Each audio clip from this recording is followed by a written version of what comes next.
Bonjour, Bertrand Weckl, dirigeant et consultant associé de la société Atrisc, qui vous parle depuis son domicile où il est confiné et en posture d'accompagnement auprès de nombreuses sociétés. Aujourd'hui, nous tenions à faire part de notre réaction, de notre avis, nos conseils, suite à l'annonce faite hier soir de notre Premier ministre, en débat à l'Assemblée, le 28 avril 2020, la manière de la stratégie de déconfinement, pour reprendre le terme utilisé.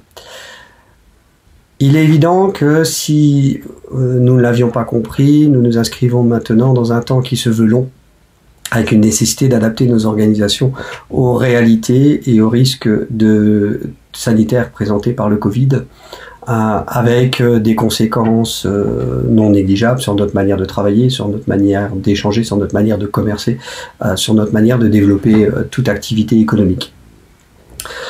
Ce temps long montre clairement qu'il n'y va pas y avoir de rupture nette entre le jour d'avant-confinement et le jour d'après-confinement, qu'on va pas pouvoir descendre tous dans la rue et marquer cet événement en faisant une fête collective. Ce qui fait que globalement, nous devons en fait préparer ce temps long, en ayant à l'esprit que sur les 18 mois qui s'annoncent, parce que certains spécialistes annoncent des rebonds jusqu'à 18 mois, il y a un risque réel de nouvelles épidémies, de flambées, de nouveaux blocages par décision de l'État d'une partie de l'économie, dans un territoire, dans une zone géographique, et nous risquons de faire face à de nouvelles surprises. Face à tout ça, aujourd'hui, nous souhaiterions partager 4 conseils, 4 éléments à mettre en place au sein de vos entreprises. Préparez votre retour à un fonctionnement qui ne sera pas normal. Qu'est-ce que ça veut dire? Ça veut dire que dès maintenant, soyez prêts à annoncer comment va se faire le passage d'avant à après, gérer cette transition de manière la plus transparente possible. Ne laissez pas croire que le 12 mai, on va refonctionner comme avant. Ne laissez pas croire non plus que le 12 mai, on va fonctionner comme le 9 mai.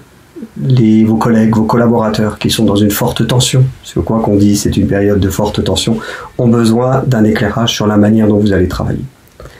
De la même manière, n'oubliez pas cette tension générée personnelle, familiale, vis-à-vis du travail, vis-à-vis de l'économie. Nous vivons actuellement dans une période anxiogène.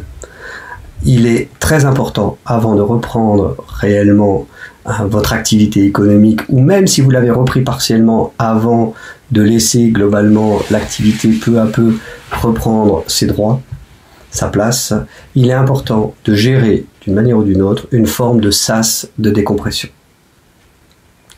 Troisième conseil, vous avez appris durant cette crise, les premiers jours de la crise du Covid remontent pour chacun d'entre nous à bien loin. Vous avez mis en place un certain nombre de mesures. Le risque de rebond est réel.